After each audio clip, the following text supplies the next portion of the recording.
Good morning dear students. आज हम लोग कक्षा 8 के प्रश्नावली 10.1 के क्वेश्चन 1 नंबर को सॉल्व करेंगे। क्वेश्चन कह रहा है जांच कीजिए कि निम्नलिखित सारणी अनुक्रमानुपाती है या नहीं। और ये रहा सारणी, ऊपर में x का मान दिया हुआ है और नीचे y का मान दिया है। तो चलिए सॉल्व करते हैं। सबसे पहले आप देखिएगा ये x का वैल्यू है और ये y का वैल्यू। तो सबसे पहले हम लिखेंगे यहाँ मान लेंगे x, देखो सारे तो x नहीं हो सकते, पहला को x1, x2, x3, x4 ऐसे करके मान लेंगे। तो यहाँ x1 बराबर क्या 2, x2 बराबर 3, x3 बराबर 5, x4 बराबर 8 एंड x5 बराबर 10।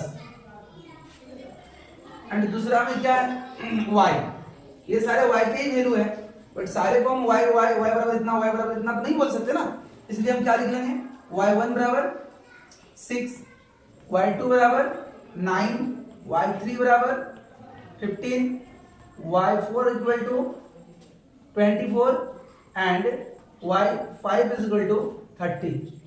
ठीक है, अब एक काम करेंगे, इन सभी का अनुपात निकालेंगे। क्या करेंगे? अनुपात निकालते हैं। तो सबसे पहले x1 बटे y1 इज इक्वल टू क्या है, x1 है 2, y1 है 6, कितना होगा 2 बटे 6। इसको सरल करेंगे क्या होगा, 2 1 कम 2, 2 3 6, 1 बटे 3 आया कॉमा। फिर निकालेंगे x2 बटे y2, x2 y2 देखो कितना है 3 बटे 9, x2 3 y2 9 बराबर कितना आ जाएगा 3 1 कम 3 और 3 3 9। ठीक है, अब निकालेंगे x3 y3 is equal to x3 कितना है 5, y3 कितना है 15, तो 5 बटे 15 इज इक्वल टू कितना होगा 1 बटे 3, 5 1 कम 5, 5 3 15। अब अगला क्या है x4 बटे y4 इज इक्वल टू क्या हो जाएगा x4 8, y4 24, कट जाएंगे तो 8 एकम 8 और 8 तिया 24। अंत में क्या है x5 बटे y5, x5 है मेरा 10 और y5 है 30, कट जाएंगे 0 0 तो बचेंगे क्या 1 बटे 3। तो आप देख रहे हैं हर बार x1 y1, x2 y2, x3 y3, x4 y4 और x5 y5 को सरल करने पर क्या आता है, हर बार 1 बटे 3 आता है ना। तो हम यहाँ लिखेंगे, इसलिए यहाँ लिखोगे कि x1 y1 बराबर x2 y2, x3 y3, x4 y4 is equal to x5 y5 is equal to कितना आया वो 1 बटे 3, जो क्या है कांस्टेंट है, जो क्या है कांस्टेंट है। कांस्टेंट मींस अचर है, फिक्स है ना, 1 बटे 3 है। तो हर बार देखिए इसका वैल्यू क्या आ रहा है 1 बटे 3 आ रहा है। इसका मतलब ये हुआ कि जैसे जैसे x का मान बढ़ रहा है वैसे वैसे y का मान भी बढ़ रहा है, यानी कुछ फर्क नहीं पड़ रहा है ना। इसी को क्या कहते हैं अनुक्रमानुपाती। क्या कहते हैं इसको, या तो समानुपाती। क्या समानुपाती मतलब जैसे जैसे आपका सामान बढ़ेगा वैसे वैसे आपका दाम भी बढ़ेगा, वैल्यू भी बढ़ेगा ना। आपने खटिया ले गए 10 केजी सामान, मान लीजिए 100 रुपया में बेच के आए, अगर वही 10 दो जगह होता तो आपका 200 रुपया होता है। जैसे जैसे आपका सामान बढ़ेगा वैसे वैसे आपका क्या होगा, उस दिन कमाई भी ज्यादा होगा ना। इसी को कहते हैं समानुपाती या अनुक्रमानुपाती का नियम। तो यहाँ क्या लिख दीजिएगा, इसके नीचे लिखिएगा अतः, क्या अतः यह सारणी किसमें है, अनुक्रमानुपाती है ना। अनुक्रमानुपाती है, ठीक है। आपको पूछा था है या नहीं है, कोई दिक्कत है, समझ में आ गया होगा। तो अभी हम लोग 1 नंबर का 2 नंबर सॉल्व करेंगे। हाँ, क्या कह रहा है, x का मान दिया है 4, 7, 18, 10, 11 और y का मान दिया है 8, 14, 16, 20, 22। ठीक है, चलिए सॉल्व करते हैं। और सबसे पहले लिखते हैं यहाँ x1 का मान दिया है 4, x2 का मान दिया है 7, x3 का मान दिया है 18, x4 का मान दिया है 10 और x5 का मान दिया है 11।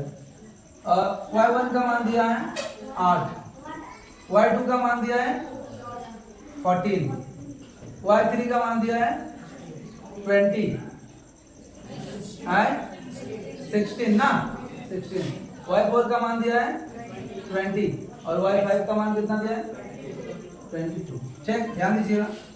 अब इसका सबका क्या निकालेंगे? अनुपात निकालेंगे। क्या निकालेंगे?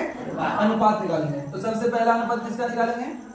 x1 y1, x1 y1 यानी 4/8 यानी 1/2, फिर x2 y2 मतलब 7/14, इसका मतलब 1/2, 7 एकम 7, 7 दूनी 14 और x3 y3, x3 कितना है y3 कितना है 18/16।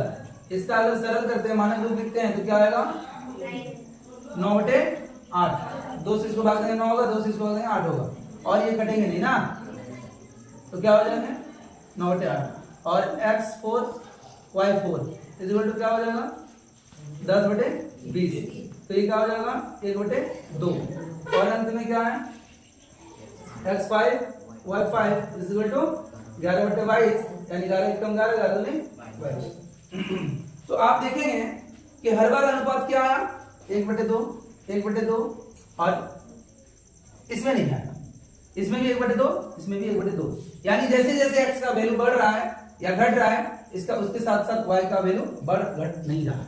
जैसे देखो 4 का जब x का मान 4 y का मान 8, जब x का मान 7 तो 14 डबल हो गया, लेकिन इसमें 18 तो फिर 16 हो गया, घट गया ना 18 के यहाँ क्या कितना होना चाहिए था 36 होना चाहिए था तब ना, तो यहाँ क्या लिखेंगे तो इसलिए क्या लिखना कि x1 y1 बराबर x2 y2 1/2 ठीक है 1/2 ठीक है, x3 y3 का मान बराबर नहीं है, नॉट इक्वल टू क्या लिखेंगे x3 y3 हाँ, और फिर नॉट इक्वल टू क्या आएगा x4 y4 और फिर ये इक्वल टू क्या आएगा x5 y5। तो सारे बराबर है क्या? नहीं बराबर, सभी का मान बराबर है नहीं। तो क्या लिखेंगे अतः क्या लिखेंगे रे, अतः दी गई सारणी क्या, अतः दी गई सारणी क्या नहीं है अनुक्रमानुपाती नहीं है, नहीं है। क्या समझ में आया आप लोगों को? कोई दिक्कत नहीं सर, वेरी गुड। तो अभी हम लोग एक नंबर का क्वेश्चन नंबर 3 सॉल्व करेंगे। कितना 3। तो सबसे पहले यहाँ क्या लिख लेंगे x1 बराबर 1, x2 बराबर 3, x3 बराबर 5, x4 बराबर 6, y1 बराबर 5, y2 बराबर 15, y3 बराबर 20 और y4 बराबर 36। चलिए अब हम क्या निकालेंगे, इन आंकड़ों का अनुपात निकालेंगे। क्या निकालेंगे? अनुपात x1 y1 बराबर क्या हो जाएगा 1/5, जो और कटेंगे नहीं x2 y2